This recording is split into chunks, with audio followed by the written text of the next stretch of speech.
Hi hello ನಮಸ್ತೆ friends, ಎಲ್ಲರಿಗೂ SR tech world in Kannada YouTube ಚಾನಲ್ಗೆ ಸ್ವಾಗತ. ಯಾರೆಲ್ಲ ಹಾಸ್ಟೆಲ್ಗೆ ಅಪ್ಲಿಕೇಶನ್ ಹಾಕಬೇಕು ಅಂತ ಇದ್ರಿ ಅಂತಹ ಒಂದು ವಿದ್ಯಾರ್ಥಿಗಳಿಗೆ ಇದೊಂದು ಖುಷಿ ವಿಚಾರ. ಏನಪ್ಪ ಅಂತಂದರೆ ಲಾಸ್ಟ್ ಡೇಟ್ನ ಎಕ್ಸ್ಟೆಂಡ್ ಮಾಡಿದ್ದಾರೆ. ಸೊ ಯಾವ ಕ್ಯಾಟಗರಿಗೆ ಎಕ್ಸ್ಟೆಂಡ್ ಮಾಡಿದ್ದಾರೆ ಲಾಸ್ಟ್ ಡೇಟ್ನ ಮತ್ತು ಲಾಸ್ಟ್ ಡೇಟ್ ಯಾವಾಗ ಅನ್ನೋದನ್ನು ಈ ಒಂದು ವಿಡಿಯೋದಲ್ಲಿ ತಿಳಿಸ್ಕೊಡ್ತೀನಿ. ಬನ್ನಿ ವಿಡಿಯೋನ ಸ್ಟಾರ್ಟ್ ಮಾಡೋಣ. ಸೊ ನಿಮಗೆ ಏನಾದರೂ ಡೌಟ್ ಇದ್ದರೆ ನನ್ನ ಒಂದು ಟೆಲಿಗ್ರಾಮ್ ಚಾನಲ್ ಲಿಂಕ್ನ ಈ ಒಂದು ವಿಡಿಯೋ ಡಿಸ್ಕ್ರಿಪ್ಷನಲ್ಲಿ ಕೊಟ್ಟಿರ್ತೀನಿ.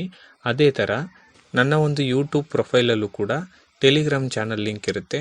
ಸೊ ಆ ಒಂದು ಲಿಂಕ್ನ ಕ್ಲಿಕ್ ಮಾಡಿದ್ರೆ ಟೆಲಿಗ್ರಾಮ್ ಚಾನಲ್ ಓಪನ್ ಆಗುತ್ತೆ. ಸೊ ಅಲ್ಲಿ ನೀವು ಜಾಯಿನ್ ಆದರೆ ನಿಮಗೇನಾದರೂ ಡೌಟ್ ಇದ್ದರೆ ನನ್ನ ಡೈರೆಕ್ಟಾಗಿ ಅಲ್ಲಿ ಕೇಳ್ಬೋದು. ಸೊ ನಾನು ನಿಮ್ಮ ಪ್ರಾಬ್ಲಮ್ಗೆ ಸೊಲ್ಯೂಷನ್ನ ಕೊಡೋದಕ್ಕೆ ಟ್ರೈ ಮಾಡ್ತೀನಿ.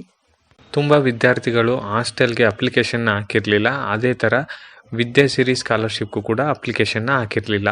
ಸೊ ಈ ಒಂದು ವಿದ್ಯಾಸಿರಿ ಸ್ಕಾಲರ್ಶಿಪ್ ನಿಮಗೆ ಹೇಗೆ ಬರುತ್ತೆ ಅಂದರೆ, ನಿಮಗೇನಾದರೂ ಹಾಸ್ಟೆಲಲ್ಲಿ ಸೀಟು ಅಲಾಟ್ ಆಗಿಲ್ಲ ಅಂದರೆ ನಿಮಗೆ ವಿದ್ಯಾಸಿರಿ ಸ್ಕಾಲರ್ಶಿಪ್ನ ಕೊಡ್ತಾರೆ. ಸೊ ಈ ಒಂದು ಹಾಸ್ಟೆಲ್ಗೆ ಅಪ್ಲಿಕೇಶನ್ನ ಹೇಗೆ ಹಾಕೋದು ಮತ್ತು ವಿದ್ಯಾಸಿರಿಗೆ ಹೇಗೆ ಅಪ್ಲಿಕೇಶನ್ ಹಾಕಬೇಕು ಅನ್ನೋದನ್ನು ವಿಡಿಯೋಗಳನ್ನ ಮಾಡಿದ್ದೀನಿ. ಸೊ ನೀವು ಬೇಕಾದರೆ ಚೆಕ್ ಮಾಡ್ಕೋಬೋದು. ಈ ಒಂದು ವಿಡಿಯೋ ಡಿಸ್ಕ್ರಿಪ್ಷನಲ್ಲಿ ಕೂಡ ಕೊಟ್ಟಿರ್ತೀನಿ. ಸೊ ಹಾಸ್ಟೆಲ್ ಅಪ್ಲಿಕೇಶನ್ ಹಾಕೋದಕ್ಕೆ ಟ್ರೈಬಲ್ ವೆಲ್ಫೇರ್ ಡಿಪಾರ್ಟ್ಮೆಂಟ್ನ ವಿದ್ಯಾರ್ಥಿಗಳಿಗೆ ಹಾಸ್ಟೆಲ್ ಅರ್ಜಿ ಹಾಕೋದಕ್ಕೆ ಡೇಟ್ನ ಎಕ್ಸ್ಟೆಂಡ್ ಮಾಡಿದ್ದಾರೆ. ಸೊ ಇವಾಗ ನೀವು ಗಮನಿಸ್ತಾ ಇರ್ಬೋದು. ಸೊ ನಾನಿವಾಗ ಸ್ಟೇಟ್ ಹಾಸ್ಟೆಲ್ ಪೋರ್ಟಲಲ್ಲಿದ್ದೀನಿ. ಸೊ ಇಲ್ಲಿ ಸ್ಕ್ರೋಲ್ ಮಾಡಿದ್ರೆ ನಿಮಗೆ ಗಮನಿಸ್ತಾ ಇರ್ಬೋದು, ಟ್ರೈಬಲ್ ವೆಲ್ಫೇರ್ ಡಿಪಾರ್ಟ್ಮೆಂಟ್ ಅಂತ ಇದೆಯಲ್ಲ.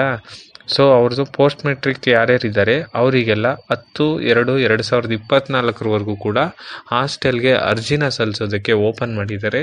ಸೊ ಯಾರೆಲ್ಲ ಹಾಸ್ಟೆಲ್ಗೆ ಅರ್ಜಿನ ಸಲ್ಲಿಸ್ಬೇಕು ಅಂತ ಇದ್ರಿ, ಸೊ ಬೇಗ ಹೋಗಿ ಅಪ್ಲಿಕೇಶನ್ ಹಾಕಿ.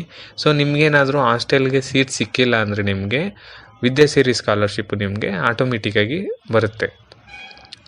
ಅದೇ ಥರ ಬೇರೆ ಒಂದು ಕ್ಯಾಟಗರಿಯ ವಿದ್ಯಾರ್ಥಿಗಳಿಗೆ ಅಪ್ಲಿಕೇಶನ್ನ ಕ್ಲೋಸ್ ಮಾಡಿದ್ದಾರೆ. ಸೊ ಮತ್ತೆ ರೀಓಪನ್ ಮಾಡ್ತಾರೆ. ಸೊ ರೀಓಪನ್ ಮಾಡಿದ್ಮೇಲೆ ನಾನು ನಿಮಗೆ ವಿಡಿಯೋನ ಮಾಡಿ ತಿಳಿಸ್ಕೊಡ್ತೀನಿ. ಸೊ ಇದಾಗಿತ್ತು ಇವತ್ತಿನ ವಿಡಿಯೋ ಫ್ರೆಂಡ್ಸ್. ನಿಮಗೇನಾದರೂ ಈ ವಿಡಿಯೋ ಇಷ್ಟ ಆಗಿದ್ದರೆ ಲೈಕ್ ಮಾಡಿ ಮತ್ತು ಶೇರ್ ಮಾಡಿ. ಏನಾದರೂ ಡೌಟ್ ಇದ್ದರೆ ನನಗೆ ಕಮೆಂಟಲ್ಲಿ ತಿಳಿಸಿ. ಧನ್ಯವಾದಗಳು.